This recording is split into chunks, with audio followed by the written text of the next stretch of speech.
Non plan admission क्या होते हैं वो मैं आप लोगों को बता दूं। दो तरह के एडमिशन होते हैं, एक प्लान्ड एडमिशन, एक non planned admission. Planned admission वो होते हैं जब बच्चा किसी एमसीडी स्कूल्स में या फिर किसी प्राइवेट स्कूल में 5वीं तक पढ़ता है और वो स्कूल 5वीं तक ही होता है, वो बच्चे डायरेक्टली हमारे दिल्ली के सरकारी स्कूल में 6ठी में एडमिशन ले लेते हैं। उनको पहले से स्कूल डिसाइडेड होता है कि वो 5वीं तक एमसीडी के किस स्कूल में पढ़ रहे हैं या प्राइवेट के रिकॉग्नाइज्ड स्कूल में पढ़ रहे हैं, और वो हमारे सरकारी स्कूल के किस स्कूल में डायरेक्टली एडमिशन लेंगे। उनको हम प्लान्ड एडमिशन कहते हैं।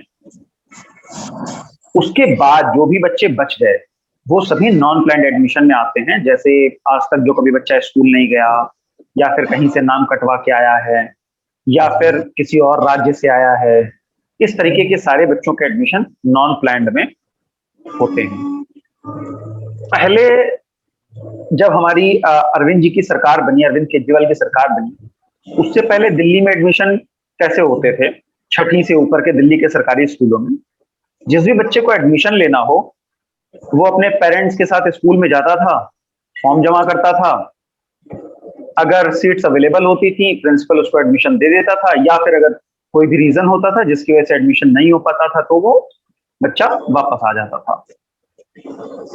इसमें दो जो एडमिशन डिनाई करने का क्राइटेरिया थे वो आप सभी को पता है, अलग अलग तरीके के होते हैं, या फिर एडमिशन होने के भी अलग अलग तरीके थे। इसमें एक प्रॉब्लम ये थी कि एक तो एडमिशन मना कर दिया जाता था, जो कि राइट टू एजुकेशन एक्ट के तहत ये कहा जाता है कि 14 साल से नीचे बच्चा जो है उसको एडमिशन मना नहीं किया जा सकता है। तो एडमिशन मना कर दिया जाता था। सभी लोगों को उसकी अवेयरनेस नहीं थी कि मेरा अधिकार है एडमिशन लेना।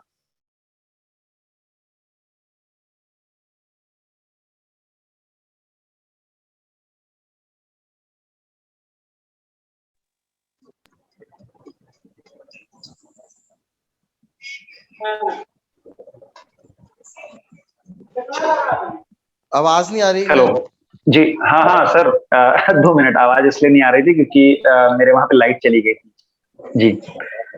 अभी आ रही है? जी आ रही है। हाँ तो जी मैं दूसरा ये बता रहा था कि ये प्रॉब्लम्स थी। दूसरी ये प्रॉब्लम थी कि जो स्कूल अच्छा है, सारे बच्चे, सारे पेरेंट्स चाहते हैं कि उसी स्कूल में हमारे बच्चे का एडमिशन हो, तो जो आसपास के बाकी स्कूल्स रह जाते थे उसमें एडमिशन नहीं हो पाते थे। ये प्रॉब्लम थी। तो इसके लिए जब हमारी अरविंद केजरीवाल जी की सरकार बनी तो हमने क्या किया, जो दिल्ली में सरकारी स्कूल्स हैं इनके छोटे छोटे ग्रुप्स बना दिए। 5 स्कूल के, 6 स्कूल के, 4 स्कूल के, मोटे मोटे औसतन इसी तरीके के ग्रुप हैं। कहीं कहीं पे स्कूल ज्यादा भी है, कहीं कहीं पे स्कूल कम भी है, लेकिन कुछ ग्रुप्स बना दिए एरिया वाइज। इनको हम क्लस्टर कहते हैं, स्कूलों का क्लस्टर कहते हैं। अब जब एडमिशन होना होता है बच्चे का, तो बच्चा सिर्फ अपने पास के स्कूल में गया, फॉर्म दिया, उसको ये पता है कि यहाँ पे एडमिशन, अभी उसने सिर्फ अप्लाई किया है। अब जब एडमिशन हुआ है इस डिसीजन एक कमेटी बनाई गई जिसको हम बोलते हैं क्लस्टर कमेटी। वो कमेटी डिसीजन लेगी कि इस बच्चे का किस स्कूल में एडमिशन होगा, आसपास के कौन से स्कूल में एडमिशन। मान लीजिएगा उदाहरण के तौर पे द्वारका में रहता है, लेकिन उसको स्कूल पसंद आ रहा है, वो पंजाबी बाग स्कूल पसंद आ रहा है, लेकिन उसके घर से दूर बहुत है, डिस्टेंस बहुत है, तो वहां पे तो एडमिशन नहीं ले सकता है। तो इसके लिए जो भी फॉर्म अप्लाई किए जाएंगे वो सारे क्लस्टर कमेटी में जाएंगे। कमेटी डिसीजन लेगी कि कहां पे उस बच्चे का एडमिशन होना है। कमेटी में 6 लोग होते हैं। कमेटी में 6 लोग होते हैं। एक 3 हमारे उसी ग्रुप के, जो उसी क्लस्टर है, उसी 3 प्रिंसिपल्स और 3 मेंबर्स, ये 3 हमारे 6 लोगों की हमारी क्लस्टर कमेटी होती है। एडमिशन अप्लाई हुआ,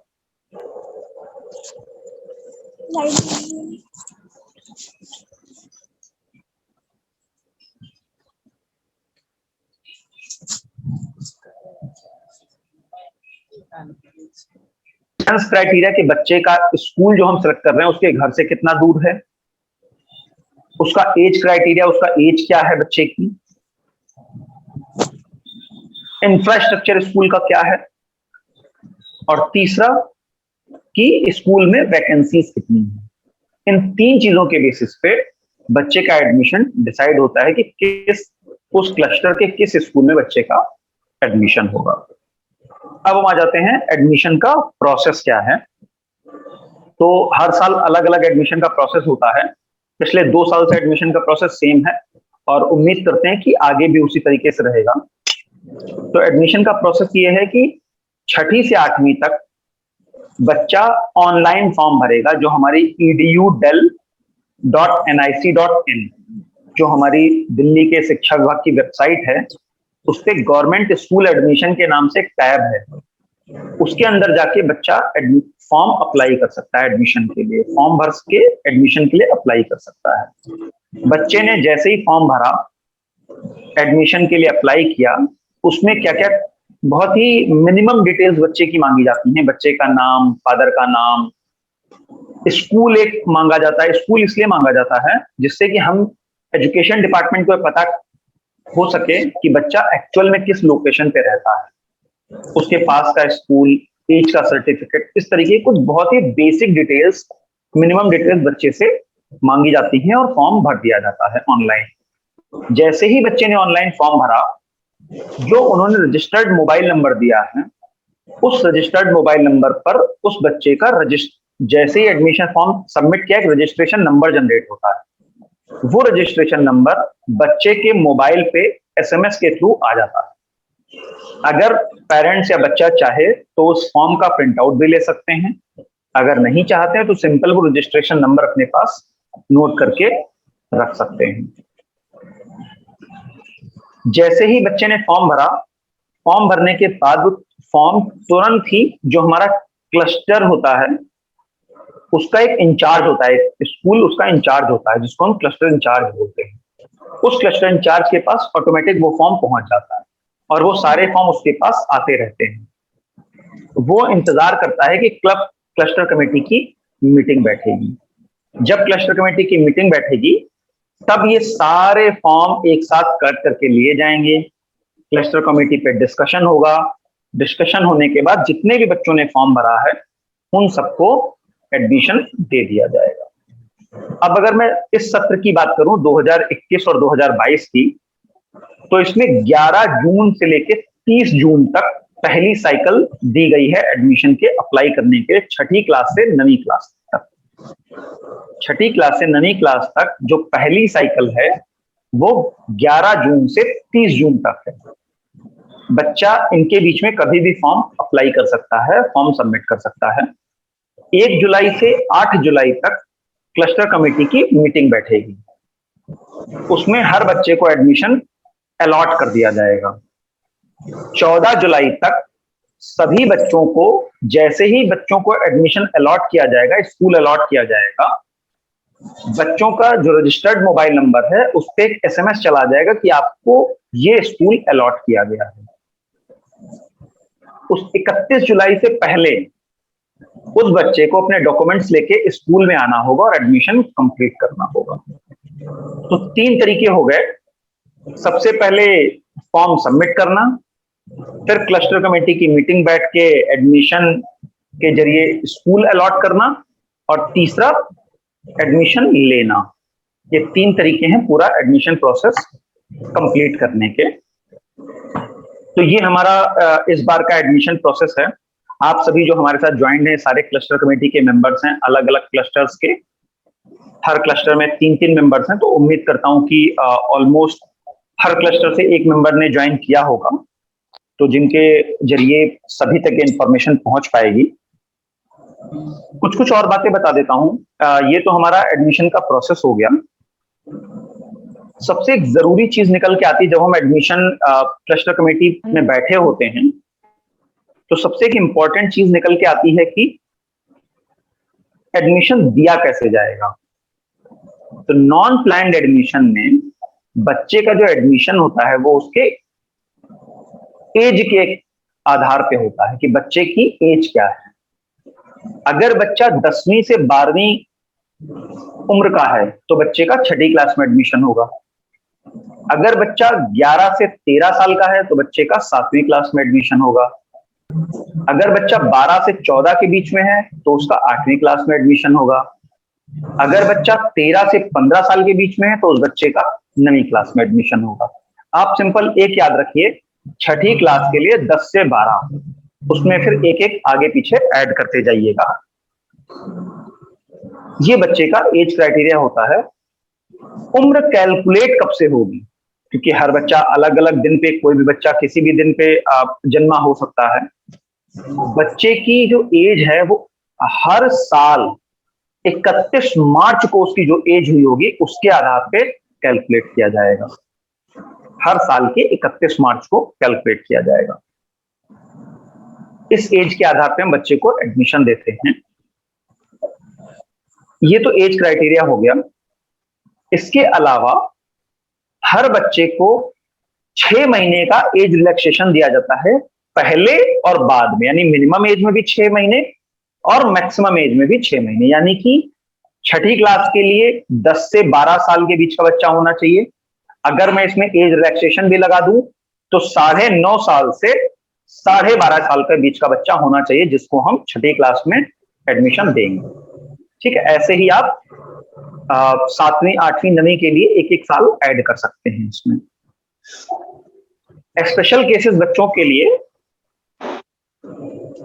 18 साल से नीचे का बच्चा को हम एडमिशन डिनाई नहीं करेंगे। जो डिसेबल्ड बच्चे होते हैं या स्पेशल केस के बच्चे होते हैं, 18 साल के नीचे के बच्चों को हम एडमिशन डिनाई नहीं करेंगे। जो एज रिलैक्सेशन उनको मिलता है, जैसे मैंने बताया कि 6 महीने का एज रिलैक्सेशन मिलता है, ऐसे ही उन्हें 9 साल का एज रिलैक्सेशन मिलता है। मैक्सिमम एज 18 साल ही रहती है, लेकिन किसी भी क्लास में एडमिशन के लिए उनको 9 साल का एज रिलैक्सेशन मिलता है। ठीक है, ये कुछ कुछ बातें थी एज क्राइटेरिया के ऊपर, और जो स्पेशल केस में जो हमें एज क्राइटेरिया मिलता है उसके ऊपर। माधुरी जी, अगर एज क्राइटेरिया में कुछ बातें अगर छूट रही हो तो एक बार मुझे याद दिला दीजिएगा। उसके बाद फिर मेरे हिसाब से एज क्राइटेरिया में ऑलमोस्ट मैंने वो भी हाँ, एक पॉइंट रह रहा है, 2 पॉइंट रह रहे हैं। पहली चीज, छठी, 7वीं, 8वीं और 9वीं इन क्लास में जब एडमिशन के लिए बच्चा आएगा तो 2 तरह से नॉन प्लान एडमिशन होते हैं। एक, जिस बच्चे का गैप ईयर है, यानी कि उसने चौथी के बाद पढ़ाई छोड़ दी, 5वीं के बाद पढ़ाई छोड़ दी, अब वो हमारे स्कूल में एडमिशन लेने 1 साल 2 साल के बाद एडमिशन लेने आ रहा है, उसका एडमिशन एज के आधार पे होगा। ठीक है, लेकिन अगर कोई बच्चा कॉन्टिन्यूस पढ़ता आ रहा है, यानी कि अगर वो हमारे स्कूल में 7वीं में एडमिशन चाहता है और वो छठी किसी सरकारी स्कूल से या फिर एडेड स्कूल से या फिर किसी सरकार द्वारा रिकॉग्नाइज्ड स्कूल से पढ़ के आया है, उसके पास मार्कशीट और एसएलसी है, तो हो सकता है वो बच्चा 16 साल का हो, लेकिन हम उसको 7वीं क्लास में एडमिशन दे देंगे। ठीक है, दूसरा जो मैंने एज क्राइटेरिया बताया, छठी से 9वीं क्लास तक 6 महीने मिनिमम और 6 महीने मैक्सिमम एज में, इस साल ये जो अगली लाइन जो मैं बोलने जा रहा हूं ये सिर्फ इस साल के लिए एप्लीकेबल है, क्योंकि अभी पैंडेमिक चल रहा है। डायरेक्टर ऑफ एजुकेशन दिल्ली के द्वारा एज रिलैक्सेशन दिया जा रहा है। जो भी बच्चे पैंडेमिक की वजह से प्रभावित हुए हैं उनको age relaxation director of education के द्वारा दिया जाएगा। इसका मतलब यह है कि अगर कोई बच्चा एज क्राइटेरिया की वजह से एडमिशन नहीं हो पा रहा है और उसका कोई जेन्युइन केस है, क्लस्टर कमेटी के माध्यम से वो फाइल जोन लेवल में भेजी जाएगी, और जोन लेवल में भेजने के बाद जोन लेवल उसको क्रॉस वेरीफाई करेगा, फिर उसको डायरेक्टर के पास भेजेगा। डायरेक्टर डिसाइड करेगा कि उसको एडमिशन दिया जाना चाहिए या नहीं दिया जाना चाहिए। तो 2 पॉइंट मैंने एज क्राइटेरिया में और ऐड किए जो कि बहुत महत्वपूर्ण थे। अब जब आप एडमिशन दे रहे होंगे तो एक तो आप एज क्राइटेरिया ध्यान रखेंगे, दूसरा ध्यान रखेंगे डिस्टेंस क्राइटेरिया। हम ये ध्यान रखेंगे जब बच्चे को एडमिशन दिया जा रहा हो तो स्कूल जो है वो उस बच्चे के घर के पास में होना चाहिए। क्योंकि छठी से 9वीं का बच्चा बहुत छोटा होता है, हम नहीं चाहते हैं कि वो बच्चा बहुत दूर ट्रैवल करे। इसीलिए जो स्कूल है वो उस बच्चे के घर के पास में होना चाहिए। सबसे पहला जो डिस्टेंस का क्राइटेरिया होता है वो होता है 3 किलोमीटर का, कि अगर बच्चे के घर से 3 किलोमीटर के अंदर कोई सरकारी स्कूल है तो बच्चे को उसी स्कूल में एडमिशन दिया जाएगा, अगर उस स्कूल में वैकेंसीज अवेलेबल हैं और इंफ्रास्ट्रक्चर अवेलेबल है, तो उस बच्चे को उसी स्कूल में एडमिशन दिया जाएगा। अगर वैकेंसीज या सीट्स वैकेंसीज अवेलेबल नहीं है या फिर इंफ्रास्ट्रक्चर अवेलेबल नहीं है, तब फिर हम 3 किलोमीटर के बाहर 3 किलोमीटर से 5 किलोमीटर के बीच में देखेंगे कि उस कौन सा स्कूल उस बच्चे के घर के पास में है जहां पे उस बच्चे को एडमिशन दिया जाना चाहिए। ठीक है, ये डिस्टेंस क्राइटेरिया होता है। उसके बाद फिर आते हैं डॉक्यूमेंट्स क्या क्या लगेंगे। बहुत ही इंपॉर्टेंट चीज है कि डॉक्यूमेंट्स क्या क्या लगेंगे जब हम फॉर्म भर रहे होते हैं या फिर फॉर्म भरने के बाद जब हम स्कूल में जाते हैं एडमिशन लेने के लिए। 3 तरह के डॉक्यूमेंट लगते हैं छठी से 8वीं क्लास के लिए। 3 तरह के डॉक्यूमेंट। सबसे पहला, डेट ऑफ बर्थ सर्टिफिकेट। वो किसी भी तरह का हो सकता है, या तो हमारे जब सरकारी अस्पताल में बच्चा पैदा होता है तो जो एमसीडी की तरफ से जो दिया जाता है, या फिर आधार कार्ड हो सकता है, या फिर किसी भी तरह का एज सर्टिफिकेट। दूसरा, एड्रेस प्रूफ, कि बच्चा कहाँ पे रहता है, यानी कि आधार कार्ड, बिजली का बिल, टेलीफोन का बिल, इस तरीके का कोई भी एड्रेस प्रूफ हमें चाहिए होता है। और तीसरा, बैंक की पासबुक। बैंक की पासबुक का पर्पज ये है कि जो सरकार के द्वारा जो स्कॉलरशिप दी जाती है वो डायरेक्टली बच्चे के अकाउंट में आ सके। तो 3 तरह के डॉक्यूमेंट छठी से 8वीं तक के लिए चाहिए होते हैं। 9वीं क्लास में एडमिशन के लिए एक और डॉक्यूमेंट चाहिए होता है, जिसको जो होता है एसएलसी, स्कूल लिविंग सर्टिफिकेट। इन 3 के साथ साथ चौथा एक डॉक्यूमेंट और चाहिए होता है, स्कूल लिविंग सर्टिफिकेट, किसी गवर्नमेंट रिकॉग्नाइज्ड स्कूल से। या तो गवर्नमेंट स्कूल होगा या गवर्नमेंट एडेड स्कूल होगा, या फिर अगर प्राइवेट स्कूल है तो वो सरकार के द्वारा मान्यता प्राप्त होना चाहिए। उस स्कूल का school leaving certificate 9th class के लिए चाहिए होता है। ये वो हो गया। ये तो बात हो गई। लेकिन एक और, अब इसमें कॉन्फ्लिक्ट आता है। कॉन्फ्लिक्ट नहीं, उसको एड ऑन बोलेंगे। एड ऑन आता है कि राइट टू एजुकेशन एक्ट के तहत कहा जाता है कि 14 साल तक के बच्चे को एडमिशन मना नहीं कर सकते हैं। मान लिया किसी बच्चे के पास ये जो डॉक्यूमेंट मैंने बताए छठी से 8वीं तक नहीं है, क्योंकि 8वीं क्लास के लिए जो एज क्राइटेरिया 12 से 14 का है, उसके पास अगर इस तरह का कोई डॉक्यूमेंट नहीं है तो राइट टू एजुकेशन एक्ट कहता है कि आप एडमिशन नहीं कर सकते हैं। Sorry, right to education act कहता है कि आपको एडमिशन लेना ही है। सर्कुलर कहता है कि ये 3 तरह के डॉक्यूमेंट चाहिए। तो इसका फाइनल डिसीजन ये होता है कि 14 साल से नीचे बच्चे को, अगर उसके पास किसी भी तरह का कोई भी डॉक्यूमेंट नहीं है, अगर उस बच्चे ने फॉर्म भर दिया है, उस बच्चे को एडमिशन मना नहीं किया जाएगा किसी भी हालत में। चाहे वो बच्चा पहले से पढ़ता हो चाहे ना पढ़ता हो, उसने एज सर्टिफिकेट दिया हो ना दिया हो, एड्रेस प्रूफ दिया हो ना दिया हो। एज सर्टिफिकेट के लिए सिंपल पेरेंट्स एक ब्लैंक पेपर पे अगर लिख के दे देते हैं कि मेरा बच्चा इस तारीख को पैदा हुआ था, हम उसको एज सर्टिफिकेट मान लेंगे। ठीक है। एक ये किसी भी तरह का कोई डॉक्यूमेंट नहीं चाहिए होता। एक सजेशन आप लोगों के लिए है, बैंक की पासबुक के लिए पेरेंट्स को जरूर कोशिश करें कि जब एडमिशन हो रहा है तब उनके पास कोई भी डॉक्यूमेंट नहीं है, कोई बात नहीं, लेकिन बाद में हम ये कोशिश करें, सभी पेरेंट्स को मोटिवेट करें कि वो डॉक्यूमेंट्स बनवा लें। जैसे एज सर्टिफिकेट है, अभी जरूरत, हमने एडमिशन ले लिया लेकिन बाद में जरूरत पड़ेगी, और जितना बाद में जाएंगे उतना बनना मुश्किल होगा। आधार कार्ड बनवा लें बच्चे का, बैंक अकाउंट खुलवा लें। अगर छोटे बच्चे का अकाउंट नहीं खुल रहा है तो ज्वाइंट अकाउंट खुलवा लें अपने पेरेंट्स के साथ में। तो ये डॉक्यूमेंट्स हम एडमिशन होने के बाद भी इंश्योर करें कि पेरेंट्स ले रहे हैं। ये तो कुछ टेक्निकल पॉइंट्स थे एडमिशन के। अगर कुछ छूट गए होंगे तो माधुरी जी याद दिला देंगी। और उसके बाद फिर आप लोगों के कुछ कुछ क्वेश्चंस भी आएंगे तो उसमें कवर हो जाएंगे। आगे एक पॉइंट है कि जो हमारी क्लस्टर कमेटी जो मीटिंग का, एक तो ये इंपॉर्टेंट पॉइंट था कि एडमिशन के क्या क्या टेक्निकल पॉइंट्स हैं। दूसरा है कि एडमिशन की जो क्लस्टर कमेटी है इसमें एसएमसी मेंबर्स को क्यों डाला गया, पहला पॉइंट। दूसरा पॉइंट कि क्लस्टर कमेटी की जब मीटिंग होगी तो वो किस तरीके से होगी और आप लोगों के लिए उसमें क्या गाइडलाइंस रहेंगी। एसएमसी मेंबर्स को डालने का पर्पस क्लस्टर कमेटी मीटिंग में ये है कि आप सब लोग समाज के सोशल वर्कर हैं, समाज की बेहतरी के लिए काम करते हैं, बच्चों की बेहतरी के लिए काम करते हैं। आप सभी ये चाहते हैं, सभी लोग ये चाहते हैं कि किसी भी बच्चे को एडमिशन डिनाई ना किया जाए। क्लस्टर कमेटी में एसएमसी मेंबर्स को डालने के पीछे पर्पस ये है कि किसी भी बच्चे को एडमिशन मना ना किया जाए।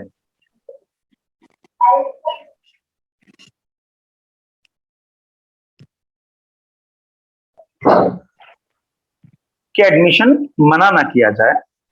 तो हमें किस तरीके से आगे बढ़ना है। 1 तारीख से क्लस्टर कमेटी की मीटिंग होगी। हर क्लस्टर में 3 एसएमसी मेंबर हैं। तो सबसे पहले आप सभी लोग ये पता कर लें कि आपके साथ आपके क्लस्टर में कौन है। जो सर्कुलर आया था उसमें आपके क्लस्टर में कौन से 3 मेंबर हैं, उनके नाम और नंबर दिए हुए हैं। अगर नहीं पता है तो अपने अपने कोऑर्डिनेटर से पूछ लें कि मेरे क्लस्टर में मेरे साथी कौन है। आप सभी लोग कोशिश करें, आज 27 जून है, 28, 29, 30, 31 4 दिन है। 4 दिन में उन लोगों से बातचीत करके और एक बार आपस में, अगर पहले से जानते हैं तो बहुत अच्छी बात है, नहीं जानते हैं तो आपस में एक बार बातचीत कर लें। और जो हमारे क्लस्टर इंचार्ज हैं उसका भी नंबर लेके और उनसे बता दें कि भाई हम 3 लोग आपके क्लस्टर में हैं। इंश्योर करें जब भी मीटिंग हो, मीटिंग की इंफॉर्मेशन 24 घंटे पहले आप लोगों तक पहुंच जाए। ये जरूर इंश्योर करें कि 24 घंटे पहले आप लोग सभी, आप तीनों के पास इंफॉर्मेशन आ जाए। क्लस्टर कमेटी में जाने से पहले एक बार आप सभी तीनों लोग आपस में बात कर लें। कोशिश करें कि एक साथ ही जाएं। लेकिन इन केस अगर कोई मेंबर नहीं आ पा रहा है मीटिंग में तो आप लोग बाकी 2 मेंबर्स को पता हो कि भाई वो मेंबर नहीं आ पा रहे हैं। तीसरी चीज, एडमिशन कमेटी में जाने से पहले ये देख लें कि आप लोगों का बेसिकली बेस पॉइंट सेम हो। बेस पॉइंट का कहने का मतलब ये है कि बच्चे को एडमिशन दिलाना है, बच्चे को एडमिशन मना नहीं करना है। जैसे अभी हमारे प्रिंसिपल्स की ट्रेनिंग चल रही थी तो सेंट्रल डिस्ट्रिक्ट के जो हमारे डिस्ट्रिक्ट डीडी हैं उन्होंने अपने सभी प्रिंसिपल्स को एक बात बोली, जिसमें हमारी हरप्रीत जी भी थी वहां पे, कि किसी भी बच्चे को जिसने फॉर्म भरा है उसको एडमिशन मना नहीं किया जाएगा किसी भी हालत में। 6ठी से 8वीं तक तो आप मना कर ही नहीं सकते हैं, 9वीं के ऊपर भी आप मना नहीं करेंगे। अगर किसी बच्चे को आप एडमिशन नहीं दे पा रहे हैं तो उसकी फाइल आप हमारे पास भेजिए। तो सेम चीज मैं भी आप लोगों से कह रहा हूं कि 6ठी से 8वीं के बीच में किसी भी बच्चे को एडमिशन मना नहीं करेंगे। क्लस्टर कमेटी में एसएमसी मेंबर्स को डालने के पीछे पर्पज ही ये है कि किसी बच्चे को एडमिशन मना ना हो, किसी भी तरीके से मुझको एडमिशन दिलवाएं। ठीक है, तो सबसे पहले आप लोग आपस में बातचीत कर लेंगे। बातचीत करने के बाद अपने क्लस्टर इंचार्ज को बता देंगे कि हम 3 मेंबर हैं और उनसे रिक्वेस्ट कर लेंगे कि सर कम से कम 24 घंटे पहले हमारे पास आप इंफॉर्मेशन भिजवा दीजिएगा जिससे कि हम समय पे आ पाए। जब क्लस्टर कमेटी में आप सभी पहुंच गए तो इंश्योर करिएगा सभी फॉर्म्स पे डिस्कशन होके तभी फाइनल डिसीजन हो। और कोशिश करें जिस बच्चे ने जो स्कूल भरा है वही उसको स्कूल मिल पाए, अगर उस स्कूल में वैकेंसीज और इंफ्रास्ट्रक्चर अवेलेबल है तो। अगर वैकेंसीज और इंफ्रास्ट्रक्चर अवेलेबल नहीं है तो पास के किसी दूसरे स्कूल में, उस क्लस्टर के किसी दूसरे स्कूल में दे देंगे। अगर कोई भी बच्चे ने, दूर का बच्चा रहता है और आपके क्लस्टर में उसने फॉर्म भर दिया है, उस बच्चे की फाइल को हम डीडी जोन में ट्रांसफर करवा देंगे। डीडी जोन के माध्यम से वो दूसरे क्लस्टर में आपके पास में या फिर जो भी उस बच्चे का क्लस्टर होगा उसके क्लस्टर में उस बच्चे का फाइल ट्रांसफर कर दी जाएगी। एक बात और इंपॉर्टेंट कि जब भी क्लस्टर कमेटी की मीटिंग होगी, इसमें क्या होगा कि जब सारे बच्चों को स्कूल अलॉट कर दिया जाएगा, आप सभी लोगों से सिग्नेचर करवाए जाएं। तो कोशिश ये करिएगा कि आप तीनों लोग एक साथ सिग्नेचर करिएगा मीटिंग में। ऐसे अलग अलग एक एक मेंबर सिग्नेचर मत करिएगा, क्योंकि वरना क्या होता है कि बहुत बार, मैं किसी को गलत नहीं कह रहा हूं, लेकिन कई बार ऐसा होता है कि प्रिंसिपल्स ने पहले से एडमिशन अलॉट कर दिए, फिर एक एक मेंबर्स को बुला के सिग्नेचर करवा लिए, या फिर किसी एक मेंबर के सिग्नेचर करवा लिए। तो आप लोगों से रिक्वेस्ट है कि आप सभी लोग एक साथ मीटिंग में जाएं और एक साथ आप सभी लोग सिग्नेचर करें। एक व्हाट्सएप ग्रुप भी बनाया गया जिसका मैंने स्टार्टिंग में जिक्र भी किया, आप लोगों के क्लस्टर कमेटी मेंबर्स का। तो भी इश्यूज आप लोगों के क्लस्टर में आ रहे हैं, चाहे वो मीटिंग को लेके हो, चाहे वो डिस्कशन को लेके हो, चाहे वो एडमिशन अलॉट करने को लेके हो, चाहे वो आप लोगों को कुछ भी पूछना हो या समझना हो, जो भी टेक्निकल पॉइंट्स एडमिशन के होते हैं, कृपया करके आप सभी लोग उस व्हाट्सएप ग्रुप का जरूर यूज करें, उस पर क्वेश्चंस डालें, जिससे कि हम लोग आपको आंसर कर पाए।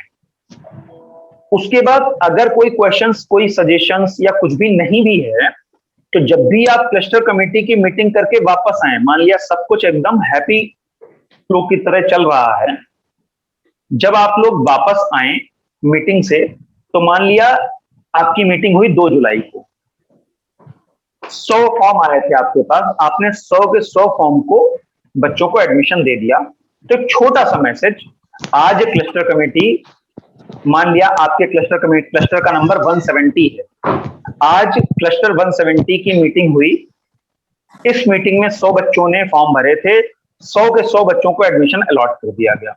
सिंपल इतना मैसेज आप जरूर ग्रुप पे डालें, जिससे कि हमें भी पता चले कि सभी लोग, हर क्लस्टर में मीटिंग हो रही है और हर क्लस्टर की इंफॉर्मेशन हम तक आ रही है, एडमिशन बच्चों को दिया जा रहा है, जिससे कि हम भी डिपार्टमेंट में फीडबैक दे पाए और जो भी क्लस्टर अच्छा काम कर रहे हैं उन प्रिंसिपल्स की हम डायरेक्टर ऑफ एजुकेशन और principal adviser of director of education Manish ji, इन सबके आगे हम उनकी तारीफ कर सकें जो प्रिंसिपल्स अच्छा काम कर रहे हैं। ये मेरी तरफ से कुछ पॉइंट्स थे। माधुरी जी, अगर कुछ पॉइंट छूट गए हो तो बता दीजिए, वरना हम डायरेक्टली क्वेश्चन आंसर पे आ सकते हैं। जी, तो यहाँ पर जैसे शैलेश जी ने बताया कि अगर कोई भी ऐसा एडमिशन आपको लगता है जो आपके क्लस्टर कमेटी में नहीं एड्रेस हो पा रहा है और वहाँ पे कंसेंसस नहीं बन पा रहे हैं, तो आगे फाइल आप मूव कर दें, जहाँ पर हमारे जोनल कमेटी के भी मेंबर्स हैं जो हमारे ही डीसी और वीसीज हैं, वो लोग फिर जोनल डीडी के साथ बैठ के उसके ऊपर संज्ञान लेंगे कि उनको कैसे एडमिशन देना है। और बस मैं आपने सारे पॉइंट कवर कर लिए हैं शैलेश जी। बस छोटी छोटी एक चीज है कि हर क्लस्टर के मेंबर्स अपने एचओएस को संपर्क करके एक व्हाट्सएप ग्रुप बना ले, ताकि टाइमली इंफॉर्मेशन मीटिंग्स की आपके पास जरूर पहुंच जाए। क्लस्टर मेंबर्स सभी विधानसभा कोऑर्डिनेटर्स जो हैं वो एक मैसेज बना ले कि कहाँ कौन कौन आपके क्लस्टर के मेंबर्स हैं, उनके नाम और नंबर जो है वो विधानसभा लेवल पे जरूर सर्कुलेट कर दें। और किसी भी मीटिंग में जाने से पहले एक बार ये जरूर अपने प्रिंसिपल से संज्ञान ले लें कि टोटल एनरोलमेंट उनके यहाँ कितनी है, ताकि आप इक्वली डिस्ट्रीब्यूट कर सकें। ऐसा ना हो कि एक जगह पे 600 बच्चे और एक जगह पे 2000 बच्चे, तो उस चीज का भी आप थोड़ा सा साइड में ध्यान रख सकते हैं। तो ये हमारी तरफ से, मेरी तरफ से भी यही है, ज्यादा कोई पॉइंट नहीं है। तो अभी आपके क्वेश्चंस हम लोग देखते हैं। पहला क्वेश्चन शैलेश जी इस विषय में है। जी माधुरी जी बोलिए। कि स्कूल ऑफ एक्सीलेंस में प्राइमरी क्लासेस के लिए एडमिशन कब से स्टार्ट होंगे, जो कि हमारे संतोष जी ने पूछा है द्वारका से, मटियाला विधानसभा से। ठीक है, स्कूल ऑफ एक्सीलेंस के अभी एडमिशन ओपन नहीं हुए हैं और शायद मैं गारंटी नहीं दे सकता हूं, लेकिन शायद एडमिशन ओपन होंगे नहीं स्कूल ऑफ एक्सीलेंस के। जी, दूसरा प्रश्न आया है द्वारका विधानसभा से सतीश राय जी का, वहां के विधानसभा कोऑर्डिनेटर हैं ये। उन्होंने पूछा है कि इस वक्त बहुत सारे एडमिशन में दिक्कत आ रही है क्योंकि प्राइवेट स्कूल एसएलसी रिलीज नहीं कर रहे हैं। तो 9th क्लास में एसएलसी बहुत जरूरी है, तो क्या इसका कोई समाधान है हमारे पास? देखिए, दो तरीके हैं। इस पे थोड़ा डिटेल में आंसर ये रहेगा कि एक तो ये है कि बहुत सारे पेरेंट्स पैंडेमिक की वजह से परेशान हैं, उनके पास पैसे नहीं हैं, वो फीस कहाँ से जमा करें। लेकिन किसी भी केस को लेने से पहले हम ये इंश्योर जरूर कर लें कि उनके पास वाकई में पैसे नहीं हैं और वो वाकई में फीस नहीं दे सकते हैं। अगर ऐसा कोई बच्चा है तो एक बार हम कुछ कोशिश कर सकते हैं, और लास्ट ईयर की तरह इस बार भी हमने शैलन सर जो हमारे प्रिंसिपल एडवाइजर हैं डायरेक्टर ऑफ एजुकेशन के, उनसे रिक्वेस्ट की है कि लास्ट ईयर की तरह इस बार भी एक सर्कुलर निकाला जा सके कि जिसमें कि 9th के एडमिशन के लिए एसएलसी की जरूरत ना पड़े। लास्ट ईयर सर्कुलर आया था, इस बार हम फिर से कोशिश कर रहे हैं। लेकिन एक रिक्वेस्ट आप लोगों से है कि बहुत सारे इसमें पेरेंट्स ऐसे भी जिनके पास पैसे हैं, जिनको पूरी चल रही है, वो भी फीस नहीं जमा करना चाह रहे हैं प्राइवेट स्कूल्स की। उसमें हम पेरेंट्स को फोर्स करें, आई लिटरली वर्ड फोर्स, को फोर्स करें कि फीस को जमा करें। अगर उन्होंने डिसीजन लिया था कि हम अपने बच्चे को प्राइवेट स्कूल में पढ़ाएंगे और उनके पास पैसे भी हैं, पैंडेमिक में भी उनको पूरी सैलरी मिल रही है, उनके पास पैसे हैं, क्योंकि प्राइवेट स्कूल के बारे में भी हमें सोचना होगा कि उनको भी टीचर्स की सैलरी देनी है, उनको भी अपने स्कूल को मेंटेन करना है, तो सैलरी तो फीस तो आपको देनी पड़ेगी अनटिल अनलेस आपके पास एकदम से पैसे नहीं है तो। जी इसमें एक और प्रश्न आया हमारे पास राकेश जी का विकासपुरी से कि क्या एक क्लस्टर का एडमिशन दूसरे क्लस्टर में हो सकता है? अगर वो बच्चा का जो फॉर्म उसने भरा है, अगर वो उस क्लस्टर के डिस्टेंस से बाहर जा रहा है, तब उसका क्लस्टर ट्रांसफर हो जाएगा दूसरे क्लस्टर में और वहां पे उस बच्चे को एडमिशन मिल जाएगा। वरना जिस बच्चे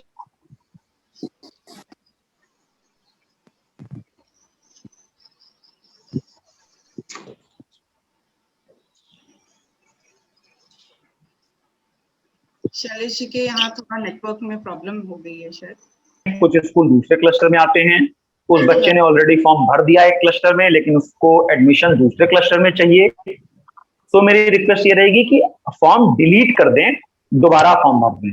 जी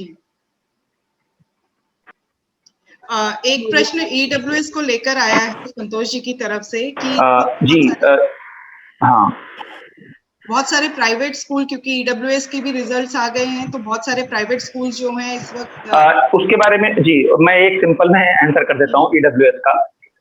ईडब्ल्यूएस एडमिशन ओपन हुए हैं प्राइवेट स्कूल्स में, बहुत सारे प्राइवेट स्कूल्स एडमिशन देने को मना कर रहे हैं। उसके पीछे दो रीजन हैं। एक तो जेन्युइन रीजन है कि उनके पास अभी तक जनरल एडमिशन आए ही नहीं है, तो वो एडमिशन कहाँ से ले ले। दूसरा, कुछ प्राइवेट स्कूल्स ऐसे भी हैं जो एडमिशन लेना नहीं चाहते हैं। लेकिन पहले केस में अगर वो एडमिशन नहीं ले रहे हैं, तो अभी सबसे बड़ी बात है कि जैसे ही किसी भी बच्चे का ईडब्ल्यूएस ड्रॉ में नाम आया, वो स्कूल में अपने डॉक्यूमेंट्स लेके जाएगा। प्राइवेट स्कूल की जिम्मेदारी है कि डॉक्यूमेंट्स उसके लेके और एक ऑफिशियल रिसीविंग उसको दे दे और एक उसको नंबर आइडेंटिफाई कर दे कि आपके बच्चे का ये नंबर है, तो ये जब नंबर आएगा तब आपके बच्चे को एडमिशन मिल जाएगा।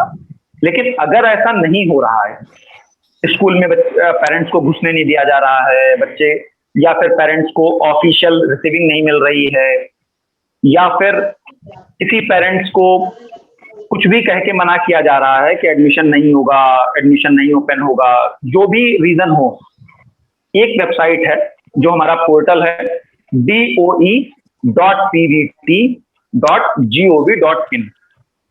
शायद यही है। अगर मैं कुछ गलत हूं तो आप लोगों के व्हाट्सएप ग्रुप से भी मैं फॉरवर्ड कर दूंगा। इस वाले पोर्टल पे सिंपल एक कंप्लेंट डाल दें कि हम स्कूल गए थे, हमारे डॉक्यूमेंट्स नहीं लिए हैं, बस।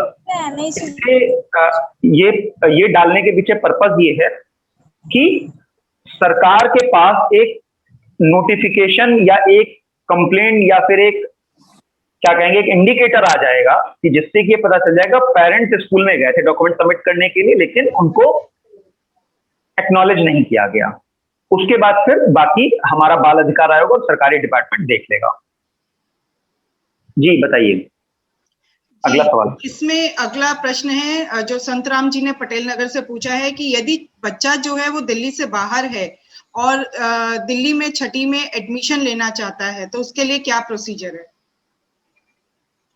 सर जो मैंने बताया वो सेम प्रोसीजर है, बस उसमें एसएलसी अगर बच्चे के पास, बच्चा किसी रिकॉग्नाइज्ड स्कूल से पढ़ के आ रहा है तो उसके पास जो एसएलसी होगी वो काउंटर सिग्नेचर होते हैं। काउंटर सिग्नेचर का मतलब होता है डिस्ट्रिक्ट ऑफिस से उसके ऊपर मुहर लगती है, वो मुहर लेके बच्चे को आना होगा। अगर उसके पास कोई भी डॉक्यूमेंट्स नहीं है, मान लिया वो ऐसी स्थिति में है कि वो डॉक्यूमेंट जनरेट नहीं कर सकता है, डॉक्यूमेंट्स प्रोवाइड नहीं कर सकता है, तो छठी क्लास में मैंने पहले ही बताया कि उस बच्चे को एडमिशन डिनाई नहीं किया जाएगा, एडमिशन दे दिया जाएगा उसके एज के आधार पे। Next question. जी दूसरा क्वेश्चन आया है राजेंद्र सिंह जी की तरफ से कि कई बार क्या होता है स्कूल एडमिशन के दौरान प्राइमरी क्लासेस की इन्होंने बात करी है कि पहली से तीसरी तक एडमिशन देने के बाद डिस्प्ले कर दिया जाता है अब सीट अवेलेबल नहीं है, तो क्या उसके बाद भी जो बचे हुए हमारे एस्पिरेंट हैं, बच्चे हैं, क्या उनको एडमिशन देने से स्कूल मना कर सकता है?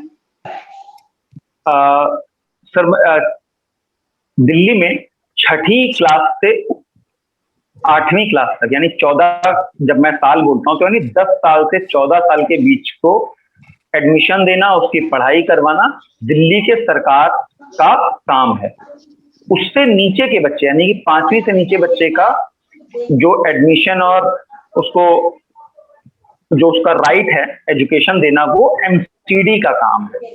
हमारे दिल्ली में कुछ ही सर्वोदय स्कूल्स हैं जिसमें एडमिशन दिया जाता है प्राइमरी स्कूल क्लास के बच्चों को, जिसमें कि एक सेक्शन में सिर्फ 40 सीट्स होती हैं। तो उन बच्चों को, जिन बच्चों को हम दे सकते हैं हम दे दें, वरना एमसीडी के स्कूल्स में एमसीडी की जिम्मेदारी है उन बच्चों को एडमिशन देना। जी अगर किसी एक और प्रश्न आया है, हालांकि इन्होंने क्लास मेंशन नहीं किया है, इन्होंने कहा है कि यदि किसी बच्चे के सारे डॉक्यूमेंट चोरी हो गए या गुम हो गए हैं तो क्या कर सकते हैं एडमिशन के लिए? सर छठी से 8वीं तक के लिए कोई एडमिशन की जरूरत नहीं पड़ेगी। 9th क्लास के लिए स्कूल लिविंग सर्टिफिकेट की जरूरत पड़ेगी किसी सरकारी या सरकारी एडेड या फिर अगर प्राइवेट स्कूल है तो सरकार द्वारा मान्यता प्राप्त होना चाहिए। अगर वो खो भी गया है तो उसकी डुप्लीकेट स्कूल से निकल जाएगी। एक प्रश्न आया है हर्ष नागपाल जी का, शायद ये हरिनगर से, इन्होंने पूछा है कि क्या एसएमसी जो बच्चों की ऑनलाइन क्लासेस चल रही हैं उसमें पार्टिसिपेट कर सकती हैं, अपना इंट्रोडक्शन दे सकती हैं ताकि उनको क्या चैलेंजेस आ रहे हैं ऑनलाइन क्लासेस में वो जान सकें और फिर उसका बेहतर समाधान तक पहुंचाया जा सके। मेरा सुझाव है माधुरी जी कि हम सिर्फ एडमिशन के लिए क्वेश्चंस थे, लेकिन आपने पूछ लिया तो मैं आंसर कर देता हूं।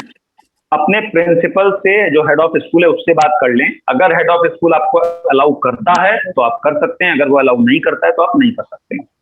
जी संतोष जी, जैसा कि इस बार स्कूल ऑफ एक्सीलेंस का आप बार बार पूछ रहे हैं और शैलेश जी ने पहले ही उसका जवाब दे दिया है कि स्कूल ऑफ एक्सीलेंस के लिए नई पॉलिसी बन रही है, तो इस वक्त प्राइमरी क्लासेस के एडमिशन को आप बिल्कुल उसके लिए परेशान ना हो, वो ना तो पिछली बार जो खाली रह गई हैं सीटें वहां पर वो इस बार फिल होंगी और ना इस बार एडमिशन होंगे। मैं कुछ बोलना चाह रहा था। मेरा क्वेश्चन ये था कि जैसे online classes school of excellence के चल रहे हैं, जैसे सेकेंड क्लास में अगर हम बात करें एक क्लास में 25 बच्चे का स्ट्रेंथ है जबकि 4 बच्चे उसमें कम है। क्यों कम है? जो यहाँ पेरेंट्स पढ़ते थे उन्होंने यहाँ से टीसी लेके कहीं और चले गए। तो अगर सपोज डेट नीडी पर्सन्स हैं, कुछ लोग हैं जिनका एडमिशन एक जो रूल्स रेगुलेशन के तहत जो वैकेंट सीट है ओनली, जैसे मैं नर्सरी केजी की बात नहीं कर रहा हूँ, जो रनिंग ऑन गोइंग क्लासेस चल रहे हैं first second third fourth fifth का, ये क्लासेस में जो वैकेंट सीट है अगर उनका अगर एडमिशन की प्रक्रिया शुरू कर दी जाए तो एटलीस्ट इस एरिया में जो जरूरतमंद है उनको एडमिशन मिल जाएगा। जी सर मैं आपके सवाल जी थैंक यू सर सवाल को क्लैरिफाई करने के लिए। सर जवाब फिर भी वही है कि हम एक बार पता कर लेंगे, उम्मीद कम है उसके खुलने की, लेकिन आपका जो सजेशन है वो बहुत ही अच्छा है कि भाई जो पुराने चल रहे हैं उसमें अगर 21 बच्चे पढ़ रहे हैं तो 4, जब 25 की स्ट्रेंथ है तो 4 बच्चे और पढ़ सकते हैं। इसके बारे में हम पता करके आपको जरूर बता देंगे, लेकिन उम्मीद है बाकी क्लासेस के एडमिशन ओपन इस साल नहीं होंगे। जी माधुरी जी। जी, संध्या जी पूछ रही है कि 10वीं के बोर्ड के रिजल्ट जो हैं वो जल्दी आने वाले हैं और कुछ पेरेंट्स कह रहे हैं कि एसएलसी ना मिलने की स्थिति में उनको 11वीं में कैसे सरकारी स्कूल में एडमिशन मिलेगा। तो अभी 11वीं का तो ओपन ही नहीं हुआ है, जब ओपन होगा तब उस पर बात करेंगे। ठीक। अच्छा, अंकित जी पूछ रहे हैं कि कुछ बच्चे जो हैं वो ऑनलाइन फॉर्म भरने में उनको दिक्कत महसूस हो रही है क्योंकि एज डिफरेंस है, किसी का 5 महीने है, किसी का 6 महीने है और डीडी जोन भी डिनाई कर रहे हैं कि कोई एक्सेप्शनल केसेस नहीं लिए जाएंगे। लास्ट डेट जो है वो 30 तारीख है, कहाँ पर एस्केलेट करें? अंकित जी, आपने ये नहीं बताया कि आप जो ये पूछ रहे हैं ये जो पूछ रहे हैं ये ईडब्ल्यूएस के रेफरेंस में पूछ रहे हैं या सरकारी स्कूल के एडमिशन के रेफरेंस में पूछ रहे हैं? मैम गवर्नमेंट मेरे तरफ से सरकारी स्कूल के रेफरेंस में पूछ रहे हैं जी। जी सर, मेरा उत्तर ये रहेगा इसके लिए कि एक तो हम इसीलिए जो हमारी एसएमसी टीम है, इसीलिए सर्कुलर में इस बार ये भी कहा गया है कि एसएमसी मेंबर्स और स्कूल में टीचर्स स्कूल में हेल्प डेस्क लगाएं। बहुत सारे पेरेंट्स ऐसे हैं जो ऑनलाइन फॉर्म नहीं भर सकते हैं, उनकी सभी लोग मदद करें फॉर्म भरने में। जो एज रिलैक्सेशन वाला आपने बोला कि अगर वो नहीं उसमें अप्लाई हो पा रहा है तो एक बार उसकी डेट ऑफ बर्थ लिख के एक बार माधुरी जी को भेज दीजिएगा या फिर अपने डिस्ट्रिक्ट कोऑर्डिनेटर को भेज दीजिएगा, उनके माध्यम से हम चेक कर लेंगे कि जो 6 महीने का एज रिलैक्सेशन मिल रहा है उसके बाद भी वो बाहर जा रहे हैं तो फिर क्लास चेंज करना होगा। और अगर उस एज के अंदर भी उनको एडमिशन मतलब कंप्यूटर अगर एक्सेप्ट नहीं कर रहा है तो फिर एक बार हम अपनी टेक्निकल टीम से एक बार बात कर लेंगे। और उसके बाद भी अगर ऐसा नहीं हो पाता है तो सिंपल डॉक्यूमेंट्स लेके एक स्कूल में दे देंगे। अगर 14 साल से नीचे का बच्चा है, जैसा मैंने बताया कि उसको एडमिशन तो डिनाई किया ही नहीं जा सकता है। दूसरा, इस बार दिल्ली के सरकारी स्कूलों में 30 जून तक पहली साइकिल है, दूसरी साइकिल दोबारा जुलाई में ओपन होगी। तब तक हम इन सारी चीजों पे जो टेक्निकल पॉइंट्स है इस पे बात कर सकते हैं। उसके बाद भी दूसरी साइकिल में उस बच्चे का फॉर्म भर देंगे, तब एडमिशन ले लेंगे। जी, और एक सुझाव भी आया है साथ में कि जो भी आज की सूचना है पॉइंट वाइज यदि सभी मेंबर्स के साथ साथ एचओएस को भी दे दी जाए तो ज्यादा परेशानी नहीं होगी। हालांकि इसका डिटेल सर्कुलर ऑलरेडी जो है वो चला गया है सभी प्रिंसिपल्स के पास और आप लोगों के ग्रुप में भी शेयर हो गया है जितने भी पॉइंट्स आज हम लोगों ने डिस्कस किए हैं।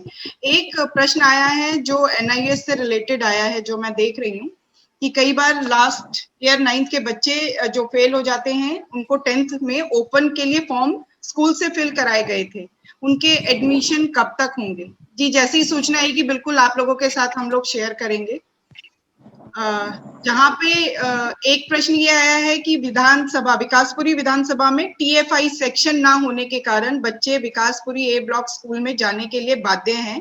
कुछ कंडीशन में कई बार ए ब्लॉक स्कूल में एडमिशन नहीं हो पाता, क्या हमारे यहाँ टीएफआई सेक्शन स्टार्ट नहीं हो सकता? ये टीएफआई क्या है, एक बार फिर से बताएंगी?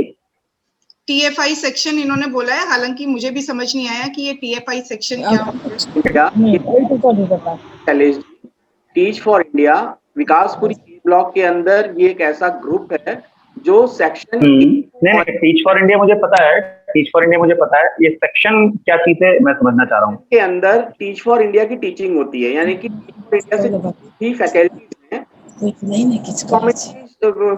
टीचर्स नहीं पढ़ाते हैं, उसमें एनजीओ जो टीच फॉर इंडिया उसकी फैकल्टीज वो पढ़ाते हैं। नहीं सर, उसमें देख लिया जाएगा वो, क्योंकि बेसिकली टीच फॉर इंडिया हर जगह नहीं करती है, वो कुछ कुछ स्कूल्स में डिपार्टमेंट के द्वारा उनको परमिशन दी जाती है कि आप इस स्कूल्स में सेक्शन ओपन कर सकते हैं, या उनकी तरफ से जो सोशल वर्कर बनाए जाते हैं वो कुछ स्कूल्स में टीचर होते हैं, वो सभी में नहीं होते हैं, वो कुछ कुछ स्कूल्स में होते हैं। तो वो एक बार बात कर ली जाएगी, लेकिन शायद वो पॉसिबल नहीं हो पाएगा क्योंकि टीच फॉर इंडिया के पास भी अपनी लिमिटेशंस हैं और हमारी भी अपनी लिमिटेशंस हैं।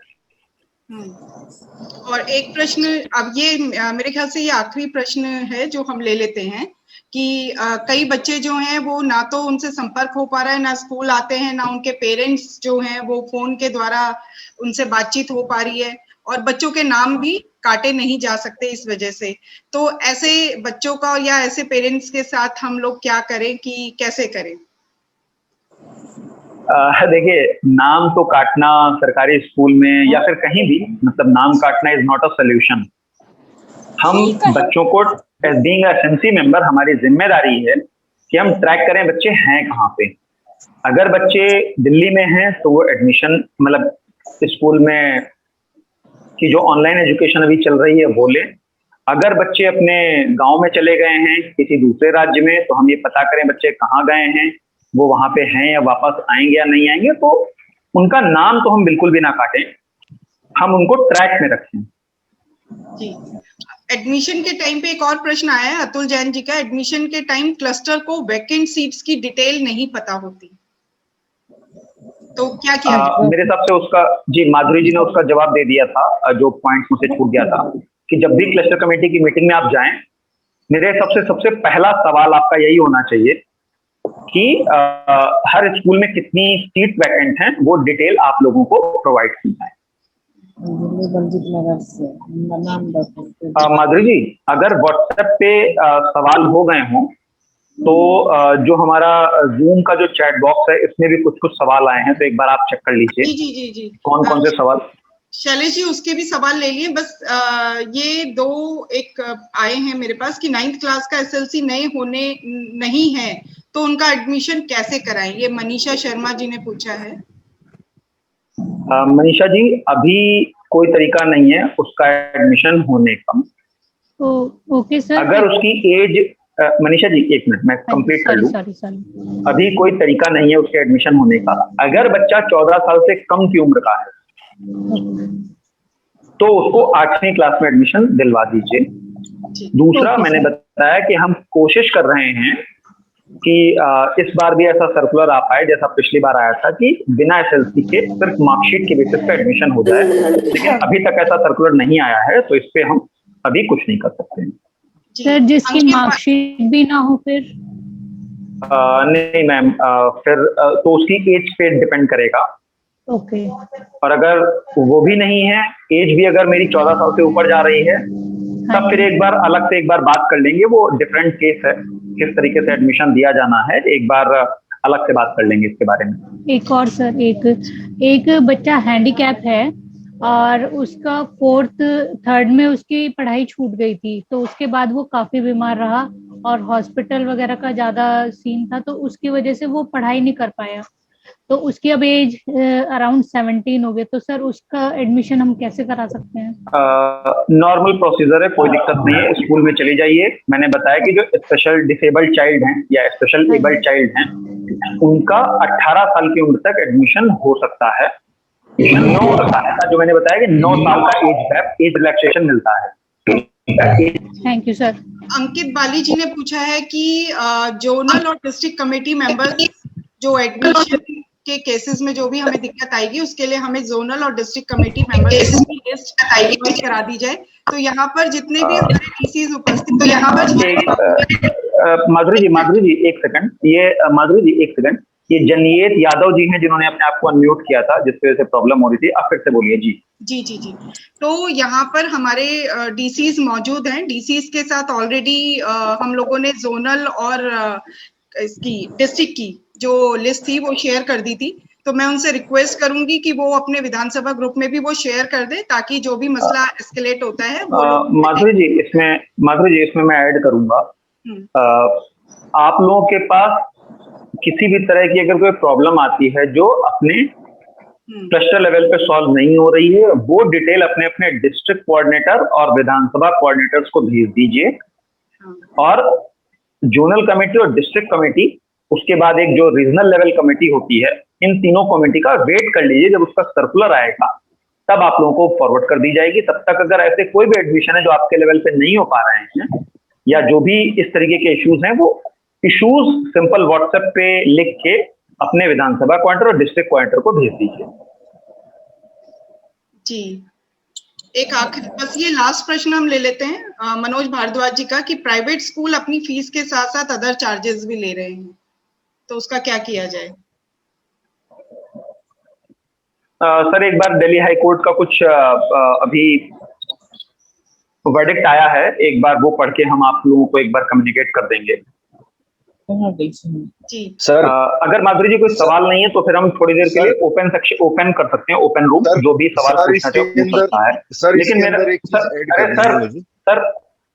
सर एक सेकंड तो रुक जाइए, मैं बात तो पूरी कर लूं। अभी इसके बाद माधुरी जी ओपन रूम कर दीजिए, तो कोई भी एक एक करके सवाल पूछ लीजिएगा।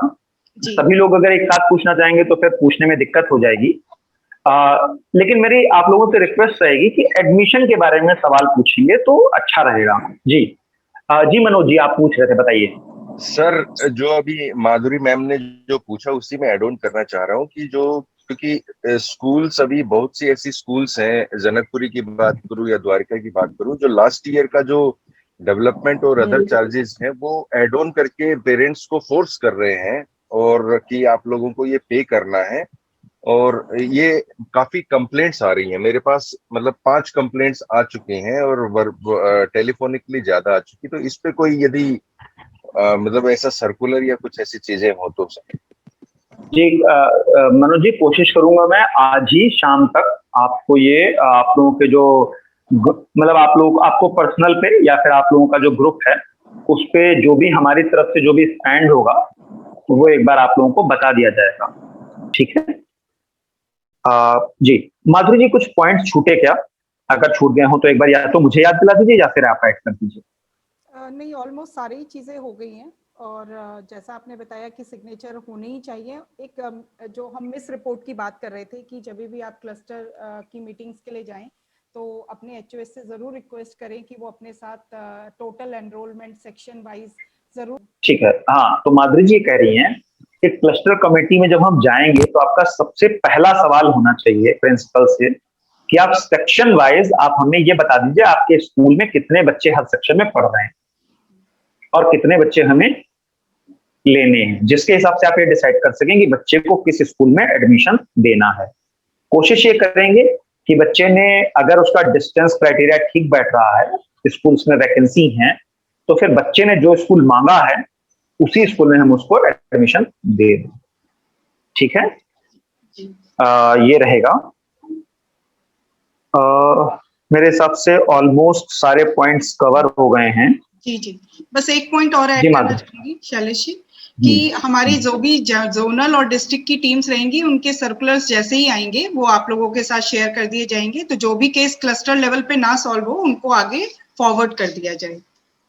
अब आप लोग अपने एक पॉइंट माधुरी जी, एक पॉइंट इसमें और ऐड करूंगा। जो माधुरी जी ने बोला कि आप लोगों को अगर कोई भी केस ऐसा मिलता है जिसको आप लोग एडमिशन नहीं दे पा रहे हैं सर्कुलर की वजह से या सरकारी गाइडलाइन की वजह से, उसका एक मैसेज बना के आप अपने विधानसभा क्वार्टर या डिस्ट्रिक्ट क्वार्टर को भेज दीजिएगा।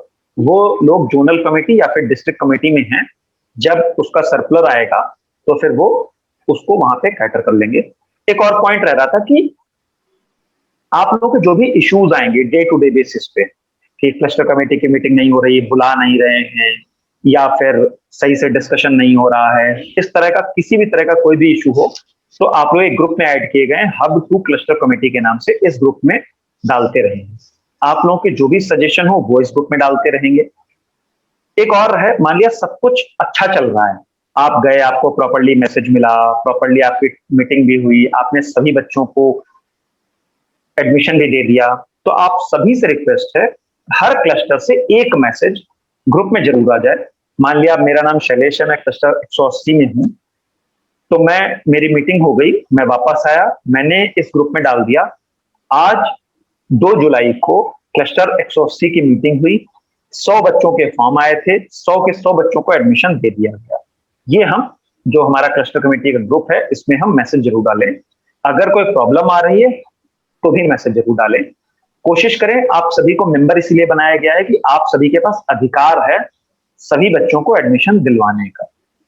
ठीक जी, अभी तक हमारे पास हिमांशु जी की तरफ से एक ही प्रश्न आया है कि ट्रांसफर केसेस के बारे में भी थोड़ा बता दीजिए।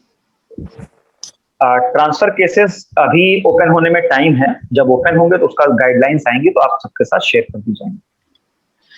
और कोई भी सवाल नहीं आया क्या? जी जी, एक क्वेश्चन और है कि कई बार पेरेंट्स बहुत कंसर्न होते हैं इस विषय में कि जिस स्कूल में उनको चाहिए उन्हीं स्कूल में उनको एडमिशन चाहिए होता है, वो किसी और स्कूल के साथ कॉम्प्रोमाइज नहीं करना चाहते, तो ऐसी स्थिति में हमारे क्लस्टर मेंबर क्या कर सकते हैं?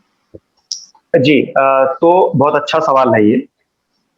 सरकार की जो क्या बोलूंगा जो कमिटमेंट है सरकार का वो ये है कि हर बच्चा को अच्छी शिक्षा मिले। वो ये कमिटमेंट नहीं करते कि यही स्कूल हम दिलवाएं, वो ये कमिटमेंट करते हैं आपको स्कूल मिलेगा। तो हम इसीलिए दिल्ली के सरकारी स्कूल कोशिश कर रहे हैं कि सारे स्कूल अच्छे हों, लेकिन एक ही स्कूल में तो एडमिशन नहीं मिल सकता, इसीलिए क्लस्टर कमेटी बनाई भी गई है। जी। दूसरा सवाल आया है किरण पांडे जी की तरफ से कि जोनल कमेटी के रिलैक्सेशन के पैरामीटर्स क्या होते हैं? रिलैक्सेशन उसमें सेम होते हैं किरण जी, अलग पैरामीटर्स नहीं होते हैं, लेकिन जोनल कमेटी जो हमारे जोनल डीडी होते हैं, डिस्ट्रिक्ट डीडी होते हैं, डायरेक्टर ऑफ एजुकेशन होते हैं, उनके पास कुछ स्पेशल पावर्स होती हैं एडमिशन देने की, जिसके बेसिस पे वो केस टू केस बेसिस पे अगर कोई जेन्युइन केस है उस पर एडमिशन वो दे सकते हैं। जी, नेक्स्ट क्वेश्चन है रितेश बेनीवाल जी की तरफ से कि ऑनलाइन प्रोसेस के अलावा क्या ऑफलाइन प्रोसेसिंग भी है, क्योंकि आज भी ऐसे बहुत सारे पेरेंट्स हैं जो ऑनलाइन फॉर्म भरने में असमर्थ हैं। बहुत अच्छा सवाल है।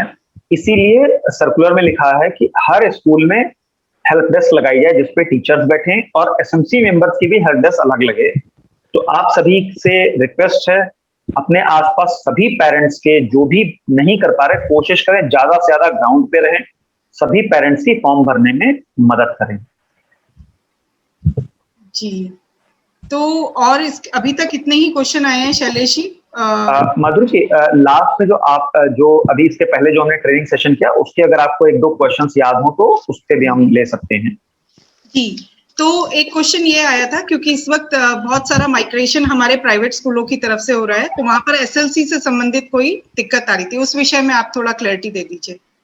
हाँ, तो एक ये था कि प्राइवेट स्कूल से एसएलसी नहीं मिल पा रही है, तो इसमें मैंने ये क्लियर करना चाहूंगा कि अगर 9th क्लास का है तो उसके लिए तो एसएलसी चाहिए ही चाहिए। हम जो हमारे प्रिंसिपल एडवाइजर हैं डायरेक्टर ऑफ एजुकेशन के, उनसे कोशिश कर रहे हैं उनके माध्यम से कि लास्ट ईयर की तरह इस बार भी एक सर्कुलर निकल सके कि एसएलसी जरूरत ना पड़े, सिर्फ मार्कशीट के बेसिस पे एडमिशन हो जाए, लेकिन अभी तक वो गाइडलाइंस नहीं आई है, तो अभी तक ऐसा नहीं है। जो प्राइवेट स्कूल्स में पेरेंट्स कह रहे हैं फीस जमा नहीं कर सकते हैं, आप सबसे रिक्वेस्ट है कि एक बार इंक्वायरी जरूर कर लें कि क्या वाकई में उनके पास पैसे नहीं है जमा करने के। अगर उनके पास पैसे नहीं है तब तो ठीक है, हम कुछ अलग तरीके ढूंढने की कोशिश करेंगे। अगर उनके पास पैसे हैं तो फिर जरूर फॉर्म भरवाएं उनसे, अपनी फीस उनसे जरूर भरवाएं, क्योंकि हमें प्राइवेट स्कूल्स की तरफ भी देखना होगा, उन्हें भी टीचर्स की सैलरी देनी है, अपने स्कूल को मेंटेन करना है। तो जिनके पास पैसे हैं वो सारे लोग फीस जरूर दें। जी, अगला क्वेश्चन विनू जी की तरफ से है कि 5वीं का एक बच्चा है जो एग्जाम नहीं दे पाया, उसका एडमिशन कैसे होगा? अगर उसकी एज 10 से 12 साल के बीच में तो डायरेक्टली 6ठी क्लास में एडमिशन करवा दीजिए, कोई दिक्कत नहीं। सर अगर आपकी इजाजत हो तो मैं यहाँ पर वो क्वेश्चन बोल दूं सर। एक मिनट बोलिए। सर एक सेकंड रुक जाइए, एंड में ले लेंगे, पहले जी लास्ट में ओपन सेशन कर लेंगे। तो नेक्स्ट क्वेश्चन प्रभा जी की तरफ से आया है, बच्चा जो है वो 11 और या 12 साल का है पर कभी स्कूल नहीं गया, एज के हिसाब से उसकी एलिजिबिलिटी 6th क्लास की है, तो क्या उसे हम एडमिशन दे पाएंगे? जी Prabha ji, non plan admission ही इस तरीके का होता है, जो बच्चे आज तक कभी स्कूल नहीं गए उनका उम्र के आधार पर एडमिशन हो जाता है। तो अगर 11 साल का बच्चा है तो वो 6ठी क्लास के लिए एप्लीकेबल है। हम डायरेक्टली फॉर्म भर दें और क्लस्टर मीटिंग में जब बैठेगी तो उसका एडमिशन हो जाएगा। सर एक्चुअली मेरा क्वेश्चन ये था कि उसकी बेसिक एजुकेशन का क्या होगा, क्योंकि वो अगर पढ़ा ही नहीं है कभी। प्रभा जी, लेकिन उसकी बेसिक एजुकेशन के लिए मिशन बुनियाद तरीके से प्रोग्राम चलते हैं, वो हो जाएंगे, वो स्कूल का काम है वो करना, हमारा काम है एडमिशन दिलाना। जी, कई बच्चे, मेरा एक क्वेश्चन है, ऐसे एक मिनट ऐसे मत करिए वरना फिर दिक्कत हो जाएगी। पहले जो रिटर्न क्वेश्चंस आए हैं उनको हम ले लेते हैं, फिर एक बार ओपन रूम कर लेंगे, तब क्वेश्चन आप लोगों के ले लेंगे। जी, रीमा जी का प्रश्न है कि कई बार बच्चे जो प्राइवेट स्कूलों से हमारे सरकारी स्कूलों में आते हैं, लेकिन मीडियम की वजह से उनको परेशानी झेलनी पड़ती है, सभी बच्चों को इंग्लिश माध्यम चाहिए और स्ट्रेंथ ज्यादा होने की वजह से हमारे प्रिंसिपल उन्हें मना कर देते, तो ऐसी स्थिति में क्या करें? रीमा जी, बहुत अच्छा सवाल है। तो जो बच्चे इंग्लिश मीडियम से आ रहे हैं उनको हम कोशिश करें कि उनको इंग्लिश मीडियम में ही एडमिशन दिलवाएं, और अगर एडमिशन नहीं हो पा रहा है या फिर एडमिशन हो गया उसको हिंदी मीडियम में डाल दिया गया, बच्चा अगर इंग्लिश मीडियम से आया था, तो एक बार पहले एडमिशन हो जाने दीजिए, फिर स्कूल के अंदर ही क्लास ट्रांसफर एक बार अलग से प्रिंसिपल से बात करके कर सकते हैं। जी। मनी ममता जी और मोहम्मद नासिर जी का प्रश्न है कि वो बच्चे जो प्राइवेट स्कूलों से आ रहे हैं और 9th में जिन्हें सरकारी स्कूलों में एडमिशन लेना है, फीस नहीं देने की वजह से उनके टीसी जो हैं स्कूल रिलीज नहीं कर रहे हैं, तो ऐसी स्थिति में कैसे उनकी मदद की जाए? अभी उसकी मदद हम नहीं कर पाएंगे। मैंने एक आपको तरीका बताया कि पहले इंक्वायरी कर लें उनके पास वाकई में पैसे हैं या नहीं। अगर पैसे हैं तो जरूर फीस भरें, क्योंकि बहुत सारे पेरेंट्स भी ऐसे हैं जो ये कह रहे हैं कि भाई स्कूल तो बुलाया नहीं गया तो हम फीस क्यों भरें। लेकिन अगर वाकई में जेन्युइन ऐसे कुछ हैं तो एक बार हम कोशिश कर रहे हैं बात करने की। अभी मैं उस पर कुछ भी नहीं कह पाऊंगा। एक बार उसका सर्कुलर आ जाने दीजिए, या फिर वेट करेंगे सर्कुलर का, या सरकार की तरफ से क्या गाइडलाइंस आती हैं तब एक बार देख लेंगे। जी। राबिया जी ने पूछा है कि एक बच्चा जो कि 15 साल का है, उसने मदरसे में पढ़ाई की है, अब वो 9th में एडमिशन लेना चाहता है रेगुलर स्कूलिंग में, तो क्या हम उसकी मदद कर पाएंगे? मुश्किल है, क्योंकि 12 से 14 मैंने बताया कि ऐसे बच्चे जो एडमिशन नहीं ले पा रहे हैं बिकॉज ऑफ एनी रीजन, उनकी फाइल हम जोन कमेटी में उनकी फाइल बना के जोनल में भिजवा दें। जी। सुनील प्रजापति जी पूछ रहे हैं कि अगर स्कूल कमेटी के अनुसार स्कूल काम ना करे तो हम क्या कर सकते हैं? उसी के लिए सर ये ग्रुप बनाया गया है। आप लगातार हम लोगों को बताते रहेंगे। हम एक बार अपने माध्यम से और जो आपके डिस्ट्रिक्ट कोऑर्डिनेटर हैं उनके माध्यम से एक बार स्कूल एचओएस से बात करके कोशिश करेंगे क्लस्टर कमेटी जिस तरीके से चलनी चाहिए उसी तरीके से चले, पहली चीज। दूसरा, आप सभी लोगों को क्लस्टर कमेटी में डालने के पीछे पर्पज ही यही है कि मतलब आप लोग अपने इश्यूज कुछ तो खुद से भी रिजॉल्व करें, और जो नहीं रिजॉल्व होंगे तब तक हम उनको रिजॉल्व करने की कोशिश करेंगे। दूसरा क्वेश्चन, नेक्स्ट क्वेश्चन आया है हरी सिंह गुसाई जी की तरफ से। ऑफलाइन फॉर्म के बारे में ये जानना चाहते हैं कि जो हेल्प डेस्क में ऑफलाइन फॉर्म आएंगे, क्या उनको टीचर की मदद से ऑनलाइन भरा जा सकता है? शायद मैं अगर सही समझ पाई हूँ कि वो यही पूछना चाहते हैं। ऑफलाइन फॉर्म नहीं भरा जाना है, फॉर्म ऑनलाइन ही भरा जाएगा। बस ये है कि वो स्कूल में जाके, क्योंकि वो खुद से पेरेंट्स नहीं भर सकते हैं, तो स्कूल में जाके फॉर्म भर दें। फॉर्म भरने के बाद स्कूल उनको प्रिंट आउट निकाल के दे देगा। ममता जी पूछ रही हैं, अगर बच्चे की उम्र 14 साल की है और उसने अभी तक स्कूल नहीं कोई भी ज्वाइन किया है, फॉर्मल स्कूलिंग नहीं ली है, तो उसको कौन सी क्लास में एडमिशन मिलेगा? उसकी उम्र के आधार पे ममता जी वो 8वीं क्लास में एडमिशन होगा उसका।